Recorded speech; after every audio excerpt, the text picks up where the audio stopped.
Livre des Actes des Apôtres, chapitre 12. À cette époque, le roi Hérode Agrippa se saisit de certains membres de l'Église pour les mettre à mal. Il supprima Jacques, frère de Jean, en le faisant décapiter. Voyant que cette mesure plaisait aux Juifs, il décida aussi d'arrêter Pierre. C'étaient les jours des pains sans levain. Il le fit appréhender, emprisonner et placer sous la garde de 4 escouades de 4 soldats. Il voulait le faire comparaître devant le peuple après la Pâque. Tandis que Pierre était ainsi détenu dans la prison, l'Église priait Dieu pour lui avec insistance. Hérode allait le faire comparaître. Or, Pierre dormait cette nuit-là entre 2 soldats. Il était attaché avec 2 chaînes et des gardes étaient en faction devant la porte de la prison. Et voici que survint l'ange du Seigneur, et une lumière brilla dans la cellule. Il réveilla Pierre en le frappant au côté et dit « Lève-toi vite ». Les chaînes lui tombèrent des mains. Alors l'ange lui dit « Mets ta ceinture et chausse tes sandales », ce que fit Pierre. L'ange ajouta « Enveloppe-toi de ton manteau et suis-moi ». Pierre sortit derrière lui, mais il ne savait pas que tout ce qui arrivait grâce à l'ange était bien réel. Il pensait qu'il avait une vision.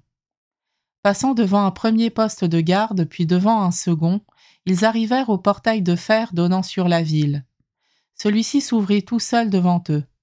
Une fois dehors, ils s'engagèrent dans une rue, et aussitôt l'ange le quitta.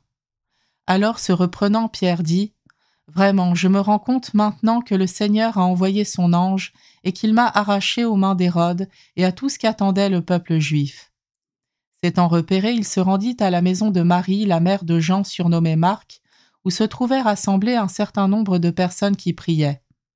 Il frappa au battant du portail. Une jeune servante nommée Rhoday s'approcha pour écouter. Elle reconnut la voix de Pierre et dans sa joie, au lieu d'ouvrir la porte, elle rentra en courant annoncer que Pierre était là devant le portail. On lui dit « Tu délires », mais elle soutenait qu'il en était bien ainsi, et eux disaient « C'est son ange ». Cependant Pierre continuait à frapper. Ayant ouvert, ils le virent et furent dans la stupéfaction. D'un geste de la main, il leur demanda le silence et leur raconta comment le Seigneur l'avait fait sortir de la prison.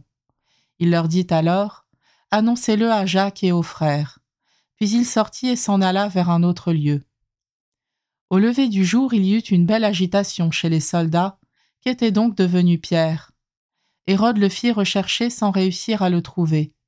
Ayant fait comparaître les gardes, il donna l'ordre de les emmener au supplice. Puis de Judée, il descendit à Césarée où il séjourna. Hérode était en conflit aigu avec les habitants de Tyr et de Sidon. S'étant mis d'accord, ceux-ci vinrent se présenter devant lui. Après avoir gagné à leur cause Blastos, le chambellan du roi, ils sollicitaient une solution pacifique, car leur contrée dépendait du domaine royal pour son approvisionnement.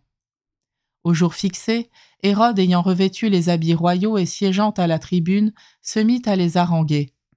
Le peuple l'acclamait à grands cris. C'est la voix d'un Dieu et non d'un homme. Mais soudain l'ange du Seigneur le frappa, parce qu'il n'avait pas rendu gloire à Dieu. Rongé par les vers, il expira. La parole de Dieu était féconde et se multipliait.